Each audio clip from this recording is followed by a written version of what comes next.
jāsagatavo plāns, kā tiks vaļā no kredīta saistībām. Tas ir pirmais.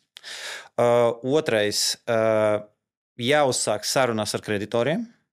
Un trešais, ir jāveic maksājumi.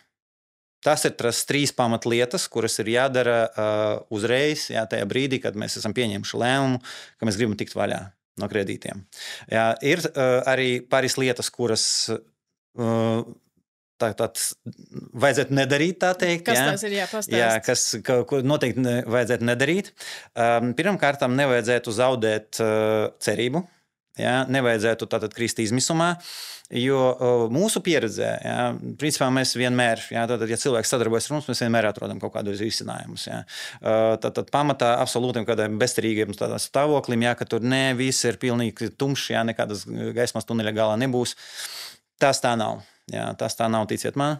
Otrais, nevajadzētu, un tas izriet no pirmā, nevajadzētu pazust, nevajadzētu slēpties, vajadzētu iet uz kontaktu ar kreditoru, vajadzētu turpināt maksājumus.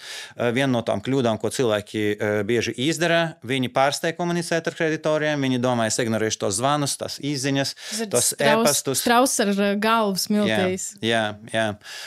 Un neveikšu maksājumus, tad jautājums iepriekš bija no šīs pašas teorijas, ka labāk varbūt neko nedarīt pagaidām.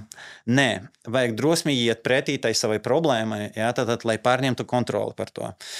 Līdz ar to pilnīgi noteikti šis ir tas, ko nevajadzētu darīt.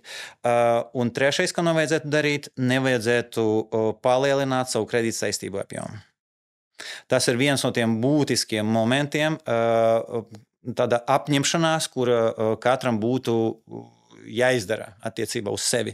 Šis ir tas brīdis, kad es vēlos samazināt kredītu apjomu. Līdz ar to es vairs jaunas kredīta saistības neuzņemos. Tajā brīdī mēs varam sākt ceļu atpakaļ. Līdz normālībai, samazinot kredīta saistības un beigās tiekot no viņam vaļā.